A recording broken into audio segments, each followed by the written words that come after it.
ओम गण गणपतये नमो नमः। श्रीमद् वाल्मीकि रामायण अयोध्या कांड 110वां सर्ग। वशिष्ठ जी के सृष्टि परंपरा के अनुसार इक्ष्वाकु कुल की परंपरा बताकर जेठ का ही राज्याभिषेक का औचित्य सिद्ध करना और श्री राम से राज्य ग्रहण करने के लिए कहना। श्री रघुनाथ जी को रुष्ट जानकर महर्षि वशिष्ठ ने उनसे कहा, रघुनंदन, महर्षि जाबली भी ये जानते हैं कि इस लोक के प्राणी में परलोक में जाना और आना होता है, अतः यह नास्तिक नहीं है। जगदीश्वर, इस समय तुम्हें लौटाने की इच्छा से इन्होंने नास्तिकता पूर्वक बातें कही थी। तुम मुझसे जो लोक की उत्पत्ति का वृत्तांत सुनो। सृष्टि के प्रारंभ काल में जब सब कुछ जल में था, तो जल के भीतर ही पृथ्वी का निर्माण हुआ था। तदंतर देवताओं के साथ स्वयं ब्रह्मा प्रकट हुए थे।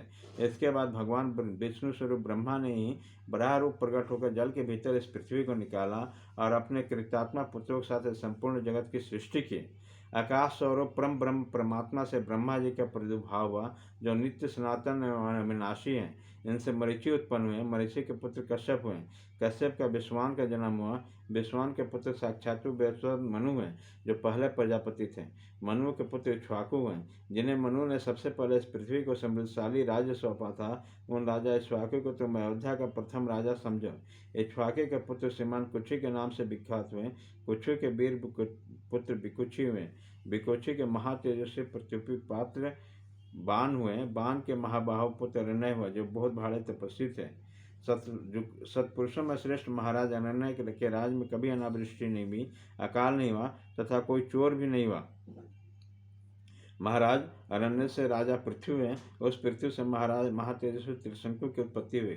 एक वीर त्रिशंकु विश्वामित्र के सत्य वचन के प्रभाव से स्वदेश स्वर्गलोक को चले गए। त्रिशंकु के महायशस्वी धुंधुमार हुए।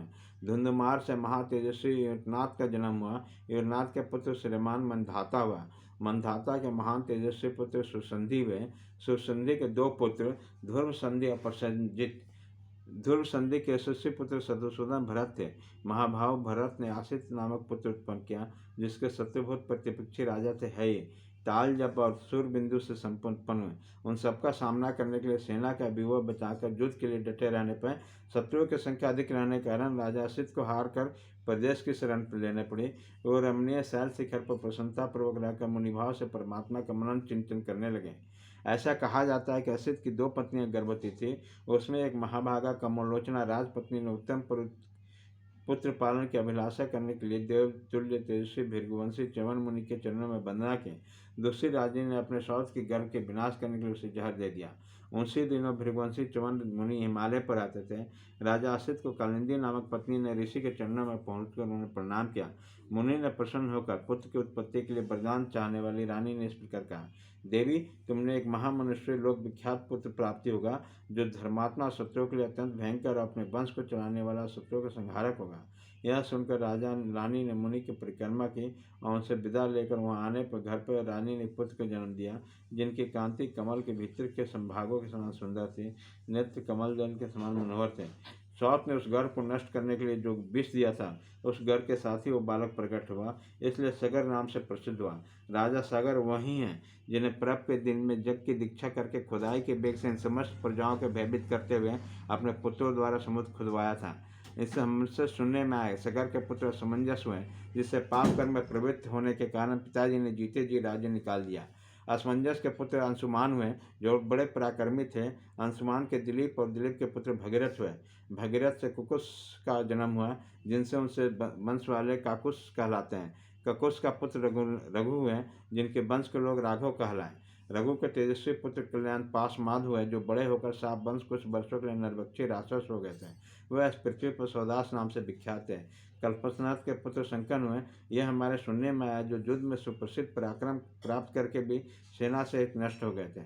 शंकर के सुरवीर पुत्र श्रीमान सुदर्शन हुए। सुदर्शन के पुत्र अग्निमंडन और अग्निमंत के पुत्र जग थे। श्री घर के पुत्र मरु, मरु के पुत्र पुरुषोच्चुन तथा पुरुषोत्सव के महाबुद्धिमान पुत्र अमरीश हुए। अमरीश के पुत्र सत्य पराक्रमी नहुष थे। नहुष के पुत्र नभाग थे, जो बड़े धर्मात्मा थे।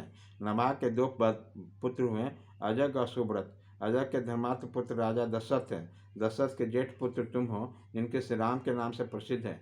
नरेश्वर, ये अयोध्या का राज तुम्हारा ही है, इसे ग्रहण करो, इसे देखभाल करते रहो। समस्त इक्ष्वाकु वंशियों के जेठ पुत्र ही राजा होते आया। जेठ का होते से छोटा पुत्र राजा नहीं होता।